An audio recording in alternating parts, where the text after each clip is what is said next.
Hi, so here is a short video firstly on normal 12 bar blues. I was going to do jazz blues first, but I thought it's better that you first do the normal 12 bar blues and you understand one secret about 12 bar blues on the guitar. Let's say your root chord is on the 6th string, okay? So this is the A major chord. If you leave out this little finger, it becomes A dominant 7. And you play in a shuffle swing kind of a thing,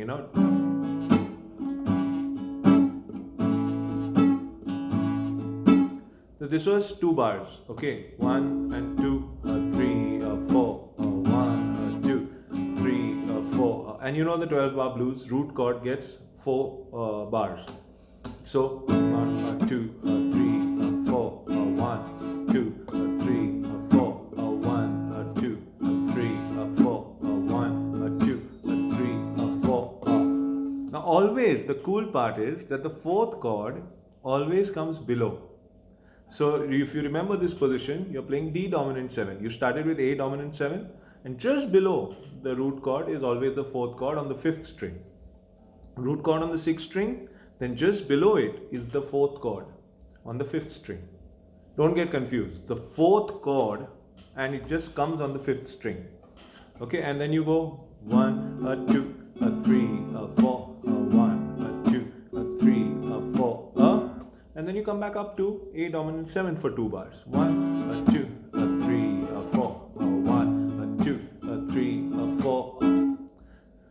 Now, if you know that this is the fourth chord, then a full step forward from the 5th string, 5th fret, you will move to the 5th string, 7th fret. Same format of the dominant 7 chord, and you play it once. 1, 2, 3, 4. Go back to the fourth chord. 1, 2, 3, 4. And then you come back to the root chord twice, but on the second time you just stop on the first beat. So 1, 2, 3, 4, 1, 2, 3, 4. So I'll do the whole thing again. A dominant 7 4 bars, D7 2 bars, again A dominant 7 2 bars, E7 1 bar, D7 1 bar, A7 2 bars. Here goes. 1, 2, 3, 4, 1, 2, 3, 4, 1, 2, 3, 4, 1, 2, 3, 4, 1, 2, 3, 4, 1, 2, 3, 4, 1, 2, 3, 4, 1, 2, 3, 4, 1, 2, 3, 4, 1, 2, 3, 4, 1, 2, 3, 4, 1. So that's the magic. So supposing you had started with G dominant 7, then its fourth chord, even if you didn't know what the fourth from G is, would just come below it, C7, and a full step from there would be D7. So that's the beauty of guitar. It's a transposable instrument. Now what if your root chord was on the 5th string? Let's say we started at D7. Then the fourth chord comes on the 6th string, full step behind, G7, and then just above the root chord is the 5th chord. So that's how I actually learnt my theory, that the root to the 4th, okay, is the same as root to the 5th. If D is the 4th of A, then A is the 5th of D. That's how I learnt it, just through this thing on the guitar. So if I start with D, then the fourth chord is G7. So that's how I go, is I go up to the dominant 7th chord of the 6th string and move it a full step back.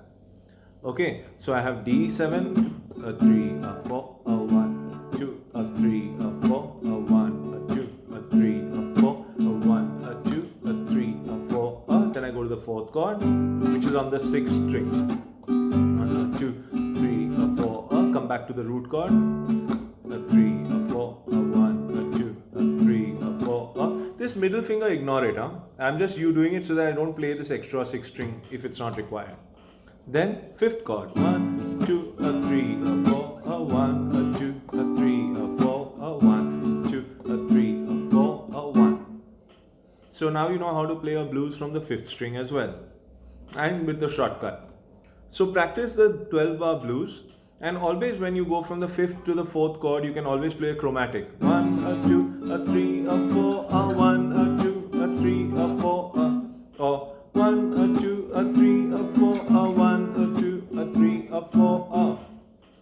you can get that chromatic feel. Another thing you can do in the blues is after you play the root chord for 1 bar, you can play the 4th chord for 1 bar and then again play the root chord for 2 bars in the first 4 bars. This is known as a quick shift in blues. So 1, a 2, a 3, a 4, a 1, a 2, a 3, a 4, a 1, it's just to create that 5-1 resolution.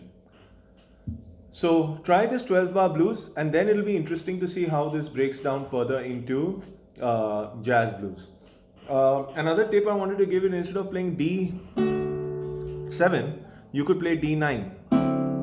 That would make it sound more jazzy. So you do a A7, then D9, back to A7, 1, 2, 3. Then you can go to D7 again, back to A7. Now E sharp 9. D9 and A7, and instead of ending on the A7th on the 12 bar, you can play an E sharp 9. That also sounds good. So